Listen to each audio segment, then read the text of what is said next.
Hey ratbags, today I'm showing you how to get some of the hardest resources and to get lots of ore, plus traders and a quick mini guide to dungeons, as that obviously I'm showing off resources and that's where you find a lot of it. So let's go.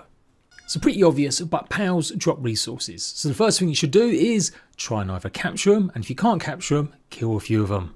Some items really are pretty rare, and you'll definitely need a lot of them if you want to go ahead and craft and make weapons and armor later in the game. Particularly organs that come from certain creatures, like electric organs, flame organs, you get the idea. One that I hadn't realised for a while, mainly because they were pretty tough to beat, was these guys dropping wheat seeds. This was the only way that I could find wheat in the first stages, especially if you don't find the trader.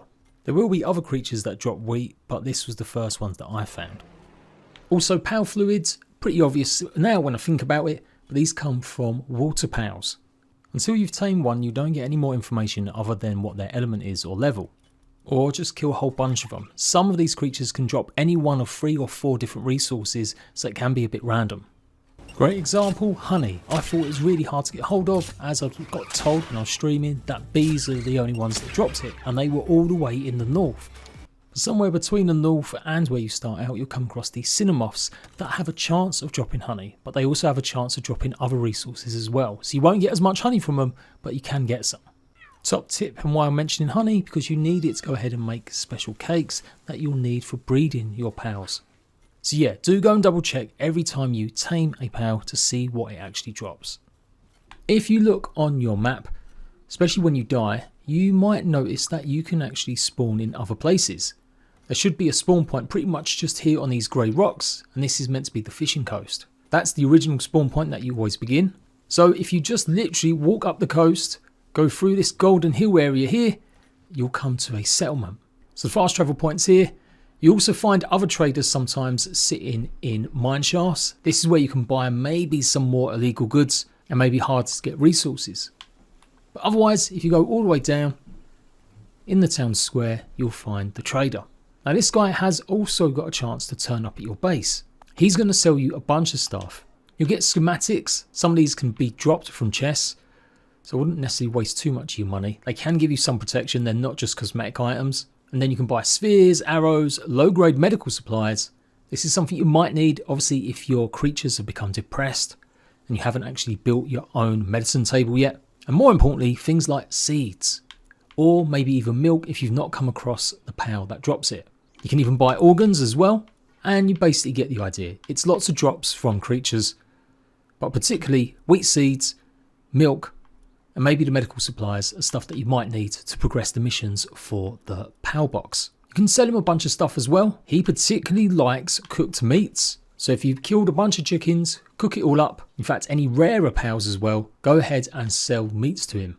You probably get by with living off your berries, or some bread if you do get a chance to make that once you get your wheat farm set up, but it's a good way to get lots of gold coins. Raids also give you lots of gold coins, hence why you should never have them really turned off, as they'll drop a ton of gold coins whenever you kill any of the NPC bandits or the military guys running around. If you manage to get to the bottom of the hill, you can either just go straight west and you'll find the trader pretty easily, or if you spawned at that point after dying, head up the coast. Okay, next up it's dungeons, where you're going to pick up sulphur, coal, palladium and lots of chests. Just go back into the cave section here and the ruins, and you basically want to head down to the beach. Chests are where you always get souls. Depends on what chest it is. It's meant to be that the small golden or blue ones have a chance of giving you the small souls, the blue ones. Purple chests will have more of a chance of giving you medium souls. And then you've got special chests that have got more chance of giving you large souls.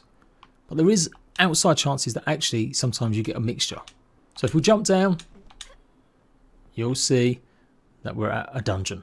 These will have timers on official servers. I'm guessing to stop people from farming them too much.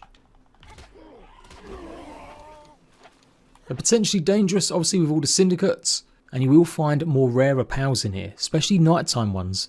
You can see we've got the palladium, or the paladium. You should also find a good amount of ore here as well. In fact, this can be the best place to come and get it, as there's usually a lot more deposits in a closer space rather than looking around the whole map. And then you've got the sulphur. The sulphur you won't really need until much later, when you can obviously go ahead and craft guns. So until you get the workbenches that will do that, it's not really worth gathering lots of it. Just focus on the ore and maybe some of the palladium. And just a little FYI, you can find some of these resources in the overworld, but they're a lot more rarer in the starting zones. So here I found a tiny little node of sulphur laying at the bottom here. Another resource that I didn't find until much later, and it does seem to be mainly only in the north, especially cold areas, is quartz. In fact, the north is pretty rich in lots of these resources, and any dungeons that you find, they'll have a lot more coal in them. But yeah, you will find coal in just basic dungeons in the start zone. It is smaller nodes that you'll find in these caves, maybe the same ratio as sulphur, and they're quite hard to see sometimes. You can just walk past them thinking they're just regular rock.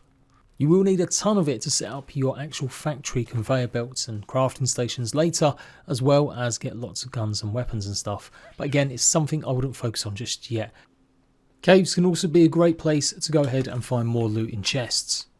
There's usually always an exit point with a couple of chests, and obviously this will give you a ton of loot. And always pretty much guaranteed you'll find an alpha variant, so larger creatures that are a bit more challenging that you can go ahead and tame if you've got the right level sphere, or if you get really lucky if you're low level. Dungeons all have difficulty levels associated with them, and as you explore you'll come across some that are going to be much tougher than others, and yes, they are often filled with syndicate or just lots of bandits.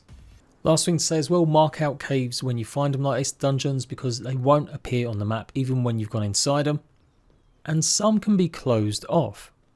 They have timers on them. I'm guessing this is more for official servers to make it a bit more interesting and varied, that they can run out and then obviously go and find a new one. But this one was near the settlement and it was active in my single player for ages, and then as soon as the game went live for everyone and updated, that got closed. I'm pretty certain that will open up, but once maybe some of the other dungeons have basically run down their timers.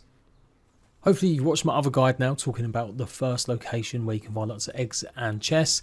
They will always be an egg there, but it may be a different type of egg, and the same actually goes for chests as well. So there'll always be a chest in whatever guide you're looking at, but it might be a different one depending on whoever's picking it up. Seems to take a few in-game days for it to respawn, so if you're playing single player, don't have your day set all the way to the left hand side in the settings, otherwise that means obviously you won't be experiencing any new days and chests and eggs won't respawn. And lastly, some tips about gathering ore and resources. Obviously you should by now at least know that you get a wood cutting yard and a stone masonry area, and basically pals will go and harvest them and you can craft and place these down. Ore is a bit different though. You have to find the specific nodes and you can go ahead and mine it, or your pals can mine it if you find them. A really good tip is, either once you unlock your second base, your second power box, don't place another base down completely just yet. Instead, run around to an area that's rich in nodes and put it down somewhere. You then simply get all of your miner pals, the pals that have got mining abilities, out, and they should be able to go and mine all of that stone if you want it to get quick and easy. But with the ore, it is actually slightly higher level, so don't believe they can actually mine it on their own. You might be able to use it to go through a rock like a creature while you're riding it, like these boars, but otherwise you're going to need mining level 2 at least on your pals to go ahead and mine any of the copper ore. But the idea being, you put a box down, you put some of the resources in, have a few carrier pals with you, and they will go and do the job. You can leave them to this while you go back somewhere else and then come back again, since you can use your power box as a teleportal, and just an easy way to gather some of these resources. So nodes do respawn eventually. Again, it might take a few days, but as you can see here, the board just wasn't necessarily doing its job, even though it was saying it would work. I managed to get hold of a Mamarest, and these are level 2, and Anubis are level 3 miners, so they will go and absolutely get all of the copper ore. It's one of the biggest drains, the biggest resources you have to get so much of, so yeah, focus on getting ore once you've got the basics set up and you know you're getting a good supply of wood and stone at your other base. And just a little FYI, I'm not 100% sure that effigys respawn. I've not seen one respawn yet in 30 hours, but you never know. But obviously if you don't know, you had seen my previous videos, these are the things that help increase your capture level so that it can get harder to get ones. You can start off with only maybe needing 4 or 5 for your first level, but after that you're going to need a ton more. It increases every time you want to increase your level, so you are going to have to find lots and lots of these. And look out for these special blue glowy trees, as they'll have these special fruits which can give your pals unique and different abilities, or just extra ones. Again, I'm not 100% sure if they respawn after a certain amount of time. So far I couldn't find any. And there you go. Go and check out the rest of my guides with more details about where to find stuff in that first biome like I've said, and I'll see you ratbags for more soon.